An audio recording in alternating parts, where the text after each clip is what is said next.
Hi, this is Ann Warfield with Impression Management Professionals.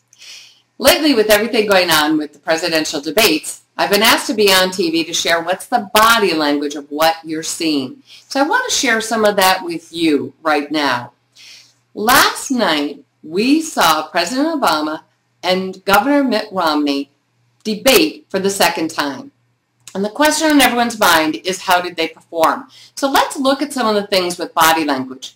A couple of the things that you'll have noticed is that there was a smooth gait as President Obama walked in. I would tell you that compared to last time, he was back on his stride, back in his game.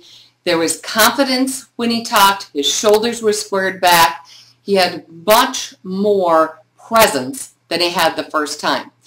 Mitt Romney maintained ground for the most part. However, I felt like he lost some ground as he was trying to probe and attack on some things, because you saw at a point where he got flustered.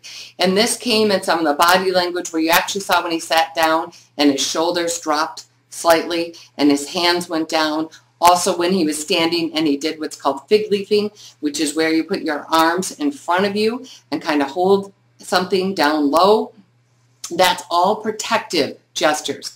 Now, what was most interesting to me to watch with both of them was their hand motions.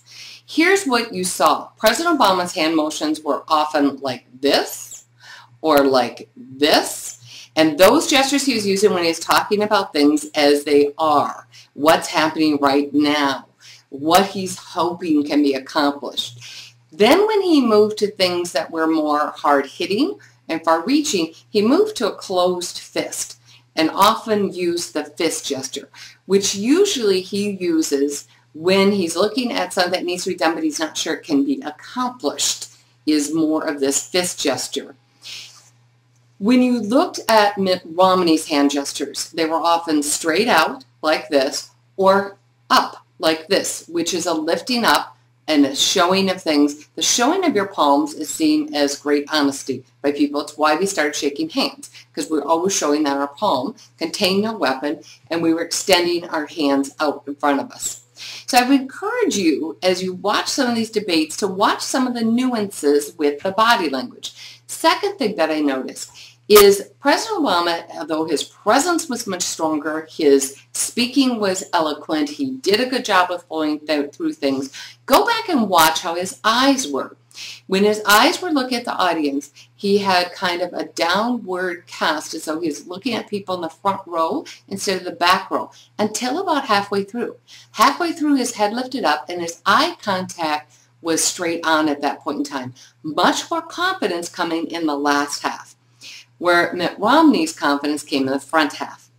You'll notice that he had strong presence, shoulders were squared, eye contact was straight out, looked at people directly, there wasn't any flustering. When we got to the thing about Libya, we had a little bit of flustering, and you saw the shift really happen at that point in time.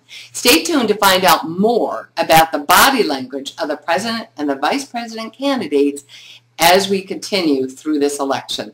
This has been Ann Warfield from www.impressionmanagement.com.